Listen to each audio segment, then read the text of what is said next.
Вчера появилась информация, что один из главных публичных союзников Пригожина в Министерстве обороны, генерал армии Суровикин, вызван на допрос и едва ли не арестован.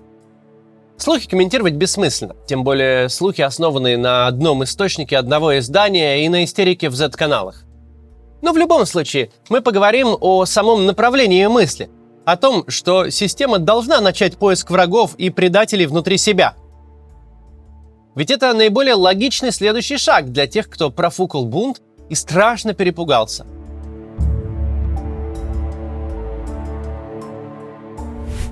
Пригожин может производить какое угодно впечатление – бандоса, гопника, убийцы, маньяка. Да он такой и есть. Но совершенно точно он не кромешный идиот. Было бы странно разворачивать мятеж против действующей власти, не имея какой-то опоры, если уж не в высшем руководстве, не в Совете Безопасности, то хотя бы где-то во втором эшелоне силовой вертикали. Потому что захватить Москву с десятком тысяч человек и танковой ротой, как оказалось, много ума не надо. Но в Москве же еще нужно удержаться. Верхом наивности было бы думать, что достаточно окопаться в Кремле, и можно будет оттуда отдавать приказы армии и силовикам, а они будут тебе подчиняться и внимать. Нет. Ты одержишь победу только в том случае, если кроме всеобщего безразличия твой мятеж получит поддержку людей в погонах, с формальным статусом, с должностями и влиянием. Понятно, что твой самый естественный союзник в данной ситуации – те, кто рассчитывает в результате твоего бунта улучшить свое положение. Это полковники, которые давно хотят стать генералами, это генералы, которые метят в министр. Есть также другое наивное суждение. Дескать, группа Вагнера – это настолько лихо законспирированная структура, что в ней о подготовке мятежа вообще никто не знал. Но вооруженный поход на Москву – это не поездка в Питер на выходные. Он не может быть спонтанным. Для такой операции нужен план, и мы видим, что он был. Наемники действовали организованно и слаженно. Они не плутали в трех соснах наподобие российских солдат в Украине в феврале 22 года. Для марш-броска нужен запас горючего, провизии, боеприпасов, нужна разведка, чтобы бунт не закончился одним боем на российской границе. Как идти, куда идти, с чем идти и кем идти? Готовы ли твои люди пойти? Есть ли шансы дойти? Решение этих вопросов требует основательной подготовки. И мы видим, что она была. У Путина 1,5 года назад вообще не было никакого плана, а у Пригожина был. Такое шило в мешке не утаишь. Солдаты общаются друг с другом, со своими семьями, пишут в соцсетях. Да и соседние подразделения не могли не видеть, что группировка Вагнера приходит в движение и собирается с кем-то воевать в другую сторону. В полном секрете от армии и, скорее всего, от спецслужб провернуть такую операцию было бы невозможно. И если остальная государственная машина могла не знать, не ждать или недооценивать степень серьезности намерений, то уж эти-то точно должны были все понимать. Должны были понимать, что намечается полноценный госпереворот, но даже не попытались его предотвратить. Есть ли вариант, что российская армия и российские спецслужбы – это исключительно декоративные формирования, чьи кители стоят не дороже, чем у швейцара в отеле? Есть такой вариант. Но он все-таки маловероятен. Гораздо более вероятно, что какая-то часть армейской и чекистской верхушки, если не соучаствовала в заговоре, то по меньшей мере ему откровенно попустительствовала, надеясь, вероятно, занять места повыше в новой системе власти.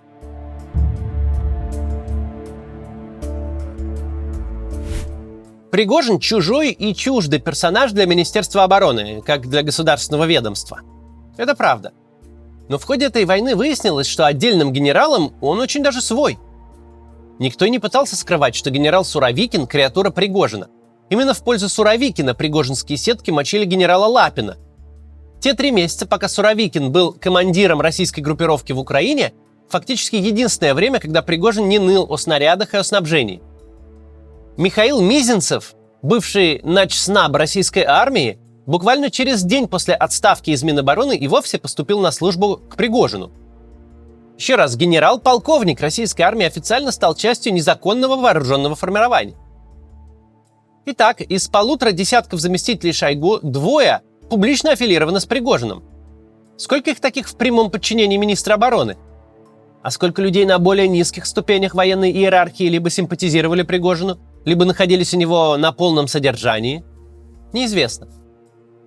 Помните историю о том, как командиры батальонов, полков и бригад за взятки списывали боеприпасы, вооружение, технику и отдавали Вагнеру? Помните историю о продаже мобилизованных по 25 тысяч рублей за голову? Этим историям в моменте просто ужасались. Но вообще-то это значит, что заметное количество офицеров российской армии вступили с Вагнером в длительные коррупционные отношения, что Пригожин вообще-то держал их за яйца. Ведь занимались они этим не только в нарушении российского закона, на который всем плевать, но и в обход собственного начальства. Надо думать, что помимо коробок с наличными миллиардами, за время этой войны у Пригожина скопилось не меньше коробок с садовым компроматом на половину российской армии в ранге от капитана до замминистра. На каждой такой коробке большим красным маркером написано «Пожизненное заключение». Но написано там кое-что и сильно хуже. Не поделился с начальством, украл у начальства, наколол начальство, называл начальство желтым земляным червяком. Мы знаем о распродаже военного имущества, о торговле людьми, знаем о липовых сметах на снаряды, артиллеристов заставляют их подписывать, чтобы отдать боеприпасы наемникам. Это тот масштаб звездеца и хтони, который добирается до СМИ. Что происходит на фронте, каков на самом деле масштаб катастрофы, можно только фантазировать. А Пригожину фантазировать не надо. Вся хтонь в его бухгалтерских книгах, в Excel-табличках, где напротив конкретных фамилий стоят конкретные суммы. То же самое касается остальных частей российского государства, начиная со спецслужб. Опять же, мы знаем, что пригожинских головорезов использовали для решения политических проблем, что они следили за журналистами и оппозиционерами. Знаем о покушениях, которые попадали в заголовки независимых СМИ. Но вообще-то страна у нас такая, что нет такого политического рычага, который не используют в личных целях все, кто может дотянуться. Представьте себе, в стране есть частная спецслужба, которая может решить практически любой вопрос. Слежка, прослушка, сбор компромата, доступ к любым базам, официальное изготовление любых документов, услуги киллеров. Очевидно, многие люди с большими деньгами и большим влиянием пользовались услугами этого агентства нестандартных ситуаций. И делали это безо всякого на то желания Владимира Путина и совершенно без его ведома. Ведь вся большая российская политика – это бессмысленная демонстрация внешнего единства при жесточайшей грызне за ресурсы. Тут все со всеми сводят личные счеты. Это натурально серпентарий единомышленников. Надо думать, что в таком серпентарии услуги частной спецслужбы были востребованы. И еще как! Сколько людей выпали из окон не по своей воле? Чьи не всегда законные сексуальные предпочтения зафиксированы на видео и дожидаются своего часа? Чьи пьяные разговорчики в бане тянут на госизмену? Кто воровал не у государства, а прямо у царя из кармана? За кем, кроме Путина, Пригожин стирал грязное белье? Обо всем этом знает только сам Пригожин. А те, кто пользовался его услугами, помнят, кто хранит их секрет. Пригожинская империя – это материализованная коррупция. Это структура, которая существует не вопреки закону, а просто вне его. Любая коррупция создает созависимые отношения. Взяткодатель и взяткополучатель – это не продавец и покупатель, которые разойдутся и забудут друг друга. Это подельники, у них взаимный компромат, а значит общий интерес. Мы не знаем, как глубоко Пригожин пустил метастазы, кто в руководстве армии, спецслужб, гражданской бюрократии от него зависит. Но, похоже, таких людей оказалось достаточно, чтобы приготовление к вооруженному мятежу стало полным сюрпризом для главного начальника, а стоящая бок о бок с бунтовщиками армия никак не пресекла происходящее безобразие. У Пригожина были союзники среди генералов и чиновников. Уж в чем, а в этом можно не сомневаться. Наверняка кем-то двигали амбиции, наверняка за кого-то решал страх, потому что известно, у кого на них папочка. Факт, что опытный уголовник на такое дело не пойдет без подельников и без шансов на успех. А значит, подельники у него еще как были.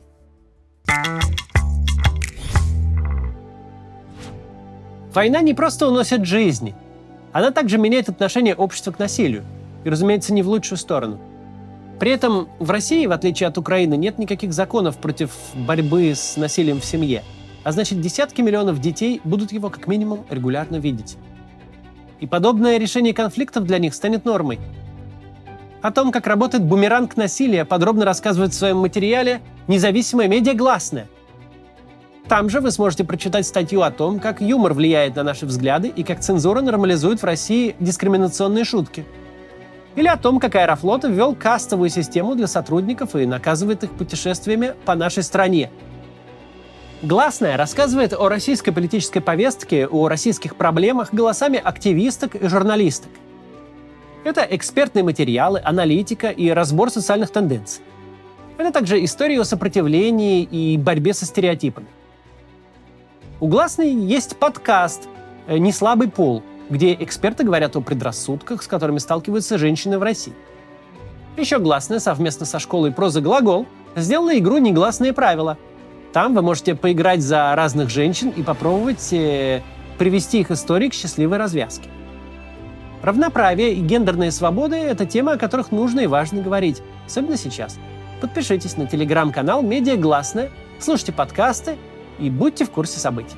Ссылки на телеграм-канал и на сайт проекта я оставил в описании. Это некоммерческое объявление о хорошем независимом проекте.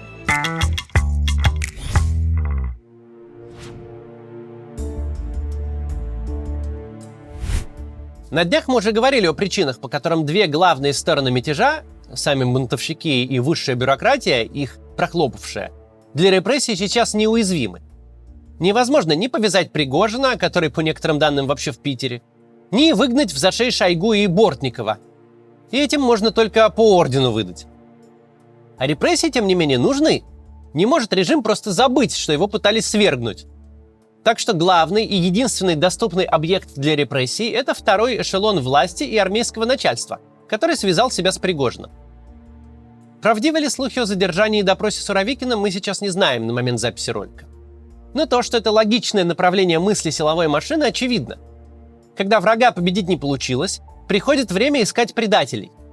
Спецслужбы очень такое любят. Дело это не пыльное и безопасное. Это тебе не с вооруженным мятежом рамсить.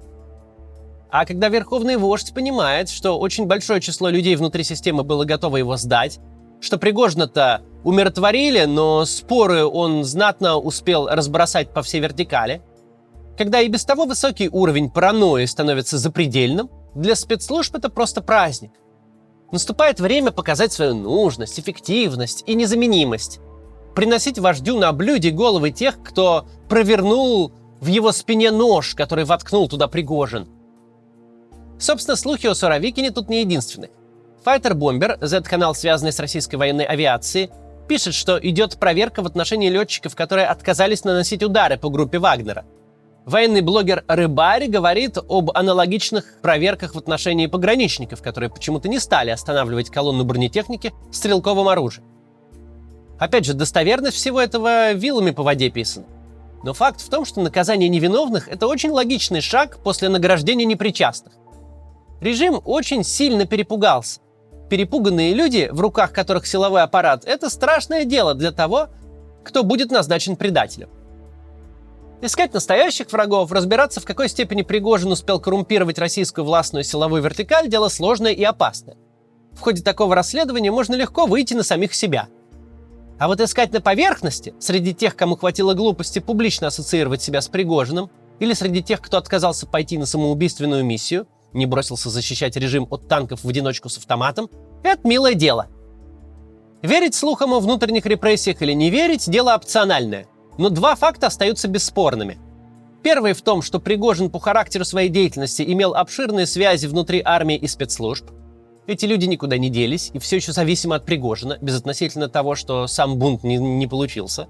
Не имея таких связей, Пригожин просто не смог бы настолько лихо поднять вооруженное восстание и не мог бы рассчитывать на его успех.